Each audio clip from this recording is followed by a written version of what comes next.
கன்னியாகுமரி மாவட்டத்தில் சாலையோரம் பராமரிப்பின்றி காணப்படும் மனிதர்களை மீட்டெடுத்து அவர்களுக்கு உணவு உடை வழங்கி மருத்துவ உதவி செய்து காப்பகத்தில் சேர்க்க உதவிகளை செய்து கொடுக்கும் தன்னார்வ தொண்டு நிறுவன இளைஞர்களின் செயல் அனைத்து தரப்பு மக்களின் பாராட்டுகளை பெற்றுள்ளது. கன்னியாகுமரி மாவட்டத்தில் இளைஞர்கள் சிலர் இணைந்து யுனைடெட் சோசியல் வெல்ஃபேர் என்ற அமைப்பை உருவாக்கி பசியால் வாழ்பவர்களை தேடிச் சென்று இலவச தரமான உணவளிக்கும் பணிகளை மேற்கொண்டு வந்தனர்.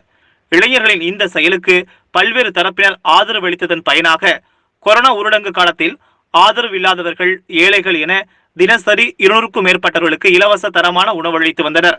இதனிடையே யுனைடெட் சோசியல் வெல்ஃபேர் இளைஞர்கள் புதிய திட்டத்தை உருவாக்கி செயல்படுத்தி வருகின்றனர்.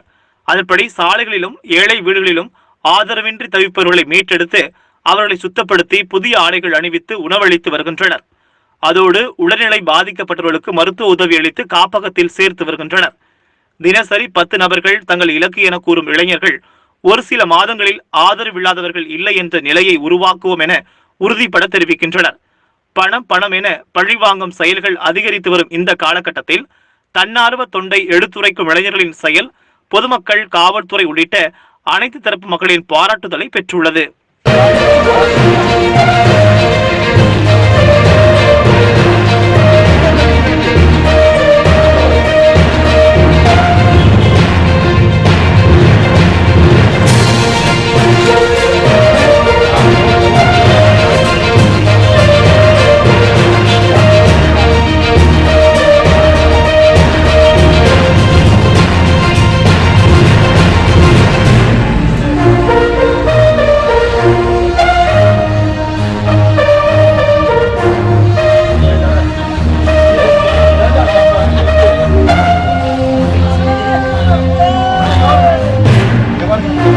Gracias.